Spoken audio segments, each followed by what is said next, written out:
నటరత్న ఎన్టీఆర్ తన అద్భుత నటనతో విజయ విహారం చేసిన వెండితెర అద్భుతం కంచుకోట.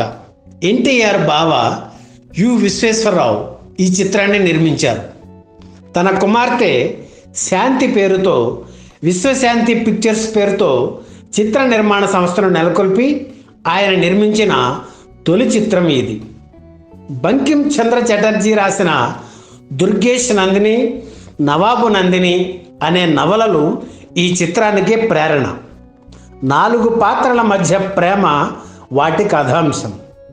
ఇందులో ఉస్మాన్ పాత్ర రాకుమారి అయేషాను ప్రేమిస్తుంది, కానీ ఆమె జగత్ సింహకు మనసు ఇస్తుంది. జగత్ సింహ తిలోత్తమను ప్రేమిస్తుంటాడు.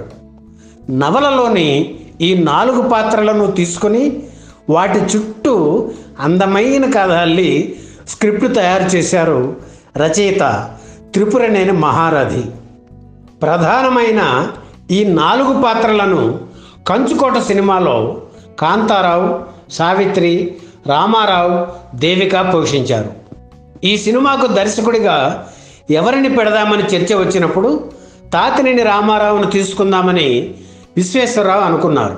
అయితే సిఎస్ రావు అయితే ఈ కథకు న్యాయం జరుగుతుందని మహారథి వాదించారు. మొదట విశ్వేశ్వరరావు ఒప్పుకోలేదు, కానీ అన్ని వైపుల నుండి ఒత్తిడి రావడంతో అయిష్టంగానే అంగీకరించారు విశ్వేశ్వరరావు. అద్భుతమైన జ్ఞాపక శక్తి, అపారమైన తెలివితేటలో ఉన్న దర్శకుడు సిఎస్ రావు. కంచుకోట చిత్రం తర్వాత ఆయన విశ్వశాంతి సంస్థకు పర్మనెంట్ డైరెక్టర్ అయ్యారు. ఈ సినిమా పతాక సన్నివేశాల చిత్రీకరణ సమయంలో జరిగిన ఒక సంఘటన గురించి చెప్పాలి. ఎన్టీఆర్ సెట్లోకి రాగానే అసిస్టెంట్ డైరెక్టర్ సీన్ పేపరు ఆయన చేతికి ఇచ్చారు. ఆ సీన్లో మొదటి నుంచి చివరి వరకు హీరో డైలాగులే ఉంటాయి. మిగిలిన పాత్రలు మౌనంగా ఉంటాయి. ఆ డైలాగులు చదివేసరికి ఎన్టీఆర్కు ఏదో అనుమానం వచ్చింది. దర్శకుడు సిఎస్ రావుని పిలిచి, క్లైమాక్స్లో డైలాగులు ఆరోహణ క్రమంలో ఉండాలి, కానీ ఓ గ్రాఫ్లా పైకి కిందకు ఊగుతున్నాయి అని అన్నారు. ఆయన కూడా దర్శకుడే కదా, ఏదో మూడ్లో రాసుంటాడులే బావయ్య, మీ ధోరణిలో మీరు చెప్పేయండి అన్నారు విశ్వేశ్వరరావు. ఈ డిస్కషన్ జరుగుతున్నప్పుడు మహారథి సెట్లో లేరు. అందుకే ఎన్టీఆర్ ఒప్పుకోకుండా, నో బ్రదర్, మహారథి గారు ఇలా రాయడానికి ఏదో పరమార్థం ఉండాలి, ఆయన్ని పిలిపించండి అని షూటింగ్ ఆపేశారు. మహారథికి కబురు వెళ్ళి ఆయన సెట్టుకు వచ్చేసరికి 2 గంటలు పట్టింది. అంతవరకు ఓపికగా వెయిట్ చేశారు ఎన్టీఆర్. మహారథి రాగానే డైలాగ్ షీట్ చూపించి, ఏమిటిది అని అడిగారు ఎన్టీఆర్. నేను మొదట ఈ సీన్ను మరోలా రాద్దామని అనుకున్నాను, కానీ ఈ సెట్కు వచ్చి చూసిన తర్వాత నా ఆలోచన మారింది. ఎత్తైన ఆసనాల మీద విలన్లు కూర్చొని ఉన్నారు, దిగువన వరుసగా మెట్లు ఉన్నాయి.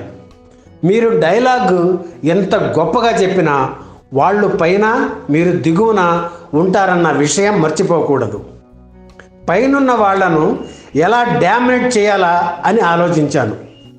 వాళ్ళ అరాచకాలను ప్రశ్నిస్తూ మీరు ఒక్కో మెట్టు ఎక్కుతూ ఉంటారు. మధ్యలో ఆగి మీ ప్రశ్నలకు వాళ్ళు చెప్పబోయే సమాధానాన్ని కూడా మీరే చెబుతారు. పై చివరి మెట్టు ఎక్కే వరకు వాళ్ళు నోరు విప్పరు అని మహారథి వివరించారు. వెంటనే చాలా గొప్పగా ఉంది బ్రదర్ అని అభినందించారు ఎన్టీఆర్. కంచుకోట చిత్రంలో ఉదయ్ కుమార్, ధూళిపాళ, ప్రభాకర రెడ్డి, రాజనాల, సత్యనారాయణ, పద్మనాభం, రమణారెడ్డి, కాంచన, వాణిశ్రీ నటించారు. మహాదేవన్ సంగీతం అందించిన ఈ చిత్రం మ్యూజికల్గా కూడా పెద్ద హిట్. ముఖ్యంగా సరిలేరు నీకెవరు, సరసాల సుధాకర పాట ఇప్పటికీ వినిపిస్తుంటుంది. ఎన్టీఆర్ గొప్పతనానికి సూట్ అయ్యే పాట ఇది. మహేష్ బాబు నటించిన చిత్రానికి ఇదే టైటిల్గా ఎన్నుకోవడం విశేషం. నిర్మాణ పరంగా విశ్వేశ్వరరావు ఎక్కడా రాజీ పడలేదు. కంచుకోట నిర్మాణానికి ఆ రోజుల్లోనే 7 లక్షలు ఖర్చయ్యాయి. 1967 మార్చి 22న 30 కేంద్రాల్లో విడుదలైన కంచుకోట చిత్రం 7 రోజుల్లో 7 లక్షలు వసూలు చేసి సంచలనం సృష్టించింది. జిల్లాల వారీగా వ్యాపారం అనేది కంచుకోట చిత్రంతోనే ప్రారంభం కావడం మరో విశేషం. ఇప్పుడు విడుదలవుతున్న చిత్రాలకు రిపీట్ రన్ అనే మాటే లేదు. కానీ కంచుకోట చిత్రం రోజు 3 ఆటలతో హైదరాబాద్ శోభనా థియేటర్లో రిపీట్ రన్లో 100 రోజులు ఆడి 1975 డిసెంబర్ 5న శతదినోత్సవం జరుపుకుంది. ఏ జానపద చిత్రానికి దక్కని అరుదైన అదృష్టం ఇది. అలాగే ఆ రోజుల్లో విజయవాడ జైహింద్ టాకీస్లో ప్రతి ఏడాది విడుదలై బాగా నడిచిన చిత్రాల్లో కంచుకోట ఒకటి. నైజాం ఏరియాలో కంచుకోట చిత్రాన్ని పంపిణీ చేసిన భాగ్యలక్ష్మి సంస్థ ఆధ్వర్యంలో ఈ వేడుక జరిగింది. దర్శక నిర్మాత విశ్వేశ్వరరావు గురువు పి పుల్లయ్య సభకు అధ్యక్షత వహించారు. హైదరాబాదుకు చెందిన అభిమానులే చుట్టుపక్కల గ్రామాల ప్రజలు కూడా హాజరయ్యారు. నటభూషణ శోభన్ బాబు నటించిన జేబు దొంగ చిత్రం 100 రోజుల వేడుక హైదరాబాదులోనే జరిగింది. ఆ ఫంక్షన్ జరిగిన 15 రోజుల్లోనే కంచుకోట వేడుక జరగడం అనేది చాలా విశేషం. బాలానగర్ పారిశ్రామిక వాడలో ఒక సినిమా 100 రోజుల వేడుక జరగడం అదే ప్రథమం.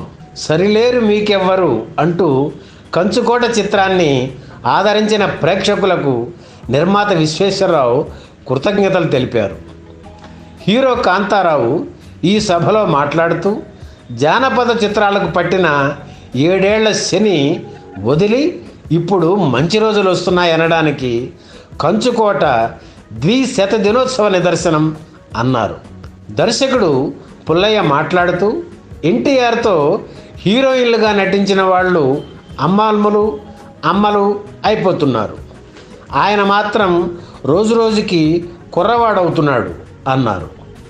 మహానటి సావిత్రి మాట్లాడుతూ ఒకే సంవత్సరంలో నేను నటించిన 2 పాత చిత్రాలు 100 రోజులు జరుపుకోవడం నా అదృష్టం. నాగేశ్వరరావు గారితో నటించిన దేవదాసు, రామారావు గారితో నటించిన కంచుకోట 6 నెలల లోపే ఈ 2 చిత్రాలు 100 రోజుల వేడుకలు జరుపుకోవడం చాలా ఆనందంగా ఉంది అన్నారు. ఈ సభలో ఎన్టీఆర్ మాట్లాడుతూ 8 సంవత్సరాల క్రితం శతదినోత్సవం చేసుకుని మళ్ళీ ఇప్పుడు 2వ శతదినోత్సవం చేసుకుంటున్నందుకు ప్రేక్షకులకు, అభిమాన సంఘాల వారికి నా కృతజ్ఞతలు. ప్రప్రథమంగా ఎన్టీఆర్ అభిమాన సంఘాన్ని నెలకొల్పింది సికింద్రాబాద్లోనే. దాని స్థాపకులైన రాజేశ్వరరావుకు, కృష్ణమూర్తికి కృతజ్ఞతలు. నాకు బాధ్యతలు పెరుగుతున్నాయి.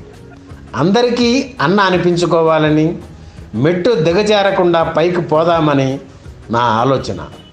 నటుడిగా, దర్శకుడిగా, నిర్మాతగా సాంఘిక ప్రయోజనం కోసం ఏదైనా చేస్తాను. ఇకపై హైదరాబాదులో నిర్మిస్తున్న స్టూడియోలోనే నా చిత్రాలు తీస్తాను అని ప్రకటించారు. ఈ వీడియో మీకు నచ్చితే లైక్ చేయండి, షేర్ చేయండి, వెంటనే సబ్స్క్రైబ్ కూడా చేయండి.